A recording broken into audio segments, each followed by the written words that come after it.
Ini adalah foto-foto korban dan kronologis kejadian pembunuhan sadis di perumahan mewah Pulau Gadung. 11 orang yang ditemukan di dalam kamar mandi rumah milik Dodi Triyono. Sebanyak 6 orang diantaranya meninggal dunia di tempat dan 5 orang lainnya masih bernyawa. Telah dilarikan ke rumah sakit. Hingga berita ini dimuat, pihak kepolisian masih menyelidiki pelaku dan mencari tahu motifnya. Yang jelas, dengan tidak adanya barang berharga milik korban yang hilang dari dalam rumah, kasus ini diduga murni kasus pembunuhan.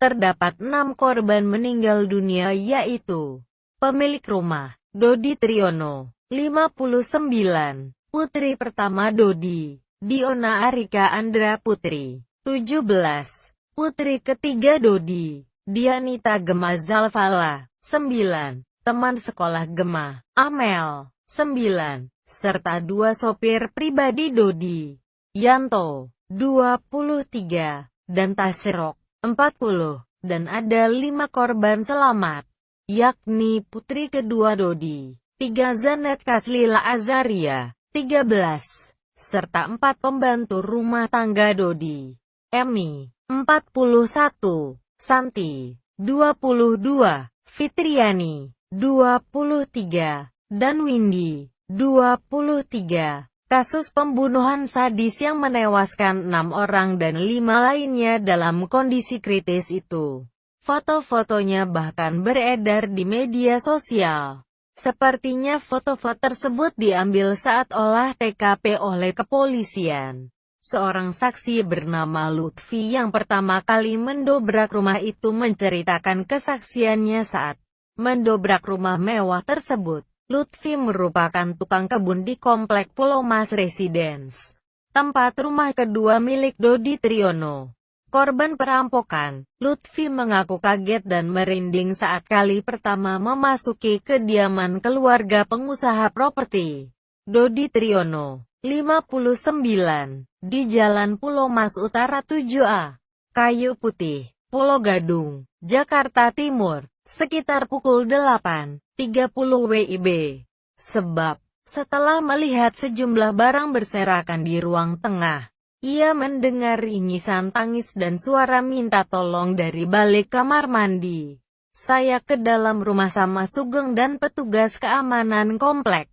Pas baru sampai di dalam, barang-barang sudah pada berantakan semua. Enggak lama, saya dengar suara teriak tolong, tolong, dari perempuan. Saya hafal suaranya itu anak Pak Dodi yang agak tunawicara, Zanet dan pembantunya, Emi, ujar Lutfi di lokasi kejadian.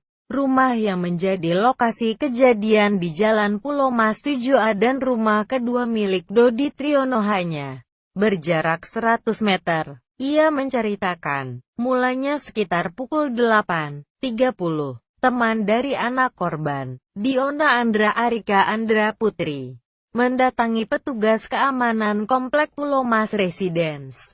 Perempuan tersebut bercerita bahwa pintu rumah terbuka semua dan ruang tengah sudah dalam keadaan berantakan saat mendatangi rumah Diona. Tidak ada orang yang menyahut saat ia berteriak memanggil nama Dional di rumah tersebut. Lantas, beberapa petugas keamanan komplek Pulau Mas Residence bersama Lutfi dan rekannya mendatangi rumah Dodi Triyono itu. Benar, mereka mendapati rumah tersebut dalam keadaan berantakan. Tak lama kemudian, terdengar suara minta tolong dari balik kamar mandi. Menurut Lutfi, lebih dari 15 menit dirinya dan petugas keamanan berusaha mendobrak pintu kamar mandi tersebut. Ia tidak mengetahui apa penyebabnya. Yang jelas, Lutfi mengaku terkejut bukan kepala begitu pintu kamar mandi berhasil dibuka. Ia mendapati 11 orang, termasuk pemilik orang dan anak-anaknya sudah dalam keadaan tertumpuk. Sebagian dari mereka bersimbah darah dan terdapat luka tusukan di dada hingga luka gorokan senjata tajam di leher. B2 dobrak pintu kamar mandi. Kita buka pakai linggis dan kampak. Akhir hantam. Tebal pintu dibuka 10 menit 15 menit. Kami buka pintu kamar mandi itu pelan-pelan karena begitu bisa dibuka terlihat ada orang.